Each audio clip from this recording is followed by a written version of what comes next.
This week in WordPress, 3 articles caught my eye. I sent them ahead of time to Leslie so that she could read them and we could talk about them. Article number 1, how to promote yourself without coming across as a jerk. So this was actually an episode of the Pro Blogger podcast by Darren Rose. Did you get a chance to listen to this? I did, yeah, and I'd never heard that podcast before. I really liked him. He spoke really well, and I liked what he was talking about. Yeah, Darren's, he's been around for a long time, obviously super established, the founder of ProBlogger.com. And I was really struck by how just apt and on point all of his suggestions were. So he talked about how, don't think of self-promotion as self-promotion, I think was his very first point. And he said, think of it as how you can add value or how you can serve others. And when you do that and you focus on that, you are promoting your value without promoting yourself. And people take note of that. And it's actually more effective than actual self-promotion, which is really cool. Yeah, I had written a couple things down that just for myself, just because I found them so interesting. But yeah, I had written down that he, seeing it as more of an exchange of value and not just self-promotion and, raving about yourself all the time. But yeah, to make it more of an exchange of services and what you can do for them and things like that. So what are some of the things that you've done to promote your own work and your own business over the years? Well, thankfully, I haven't had to do a whole lot of as far as marketing or anything like that. I get a lot of referral clients. Oh, okay. And the way I started out getting clients was, I guess, what would be the equivalent of a cold call. I would, I'd see businesses just being around my city, and I'd see a logo that I liked or didn't like, and I'd go check out their website. And if I thought it sucked, I'd literally just contact them and be like, hey, I'm here, I'm local, I'm in San Antonio. I saw you haven't updated your site in a while. Here's my info if you're ever interested. I did that several times, and I got really lucky once with hooking up with the owner of a farmer's market. And so I kind of had a built-in client base with the vendors. So she gave me some work after I redid the farmer's market website, and it kind of snowballed from there. Oh, that's great. Yeah, that's awesome. Were there any other points that he had on his podcast that you thought were really relevant to, either what you do or to what you've come across and seen others do? Yeah, I think my favorite thing he said was to lead with your passion. And I can totally relate to that, because I know that when I just even start talking about design in general, whether it's print or web or color, just any type, when I see a logo or something, I light up, it's my thing. I love it. I can't even go into a restaurant without critiquing the menu or how, what font did they, stuff like that. But yeah, when he said that, that really hit home for me, and I could relate to it. And I really liked that. And, he went on to kind of talk about, connecting on a more human level and not just a client, and employee type of thing, more of just get to know, we kind of know on a personal level more so. And I think people really can relate to that better and are more inclined to listen to you about whatever project you're doing. Yeah, absolutely. Let's jump to article number 2, how I cleaned up my WordPress site after it was hacked and blacklisted. This was an article published on wpmudev.org by Jenny McKinnon. And she basically just tells kind of the story of her hack. And I think most of us in the WordPress world have a story of being hacked. I know I do. Actually, funny story. That was my very first blog post for Elegant Themes, was what to do when you've been hacked. And I told the story of one of my hacks that actually is, I think, my only hack that happened to me. And yeah, it's scary. Have you had it? I have, and I was kind of surprised when you sent that article, because I was like, how did he know? I have early on, when I wasn't in any Facebook Divi groups, I didn't really follow the blog on ET, on Elegant Themes or anything like that. It was just me by myself. I didn't know any of the designers that were doing what I did. No colleagues or anything like that from college or anything. And so I didn't put security plugins on probably a good handful of my first sites that I did. And it wasn't that I knew I should have and I just didn't. I just didn't even realize you were supposed to do that. I didn't know about hacking. I didn't know the vulnerabilities, how that people really set out to screw up your website. I really didn't know that happened. And I got hacked, and it hit about 5 of my sites, mine including 5 clients. It was a nightmare. It was a total nightmare. I was so embarrassed to have to, the emails that have to go out. I know. And then, I wasn't sure how to clean it up. How would I get their work back? I also wasn't doing regular backups. So no. I was like doubly screwed. And I basically, in the end, ended up recreating all of them. And to tell you the truth, I didn't even charge them. I felt like such an ass. I was like, give me a month. Let me get your sites back up. And then I had to do mine. I couldn't get work that whole time. My site was down. So it was, I learned so much. I did a lot of research after that. Yeah. It was like a crash course in learning how I was supposed to set everything up in the back end. Oh, I bet the same thing happened to me. Thankfully, I was at the very beginning of, I just started taking clients because I'd been doing blogging work and I was kind of transitioning into doing some web design and web work for people setting up their WordPress sites. And I was so new to it that I made this exact same mistake and I got, it was just a script that someone had, an automated script that would go through, like it would infiltrate the host and then it would just go right down the line and replace the WP config file on all of your sites so that you lost.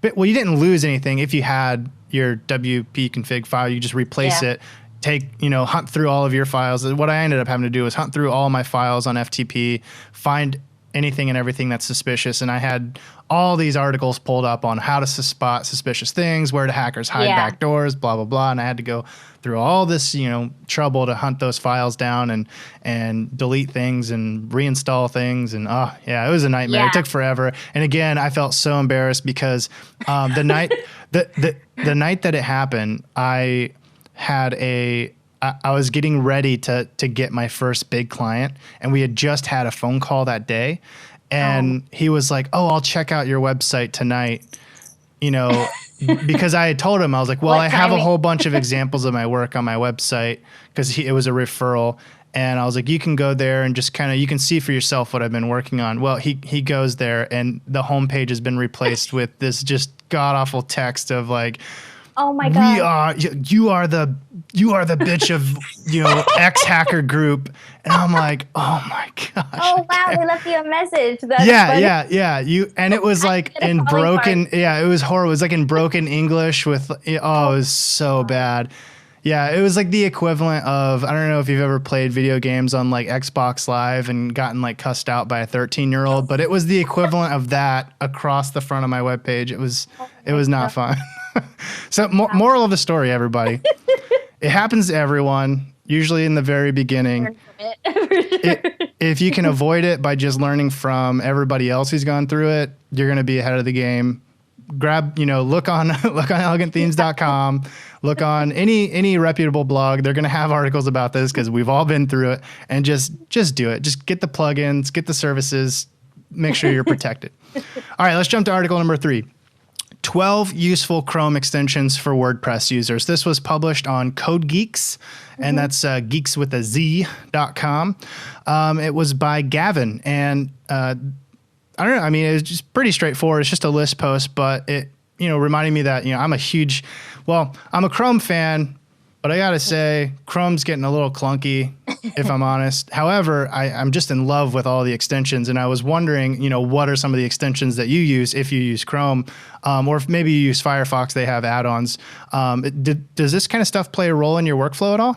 I am a Chrome user. I love Chrome. I will agree with you, though, that lately when I've been testing sites more on Safari and Firefox, I noticed Firefox has a pretty damn cool inspect element tool similar to Chrome's, and it's pretty awesome. Yeah, and just the browsing experience on Safari is getting super nice. Like Safari's not as good, I don't think, for people like us who like to tinker and inspect things. But if you're a browser, like an actual just web browser, oh man, Safari's awesome right now. Yeah, I've been with Chrome for a few years now, ever since I started my business, for sure. It's hard to ever switch browsers. I mean, I was Safari years ago, and then I switched, and I was kind of like, okay, I'll never go back. Yeah. I looked at this list, and I'd never heard of any of these, to be honest with you. So I have not used any of them. And it's kind of funny because the first one I was interested in, WordPress Scanner, I think it was, I guess it's already taken down or something. Oh, no. I was like, oh, that sounds cool. But yeah, it's like gone or something. Oh, yeah. But there's another one. But yeah, so I do use, there's a CSS one that I use, and I just was turned on to that by somebody else in the Facebook Divi group. What's that one called? It's called StyleBot, I think it's called. Yeah, I think SJ told me about that one. The screenshot ones. I don't use a lot of extensions as far as developer stuff. I really didn't know. I didn't even know they had them. I didn't know about this list. So I'm probably going to go through more. This list is, I mean, I can just name some of them off here for everybody. Let's see. We got WordPress website email signature, which adds the latest. Like if you're using Gmail, this adds the latest post on your blog to your email signature. It's kind of cool, a little bit of extra exposure.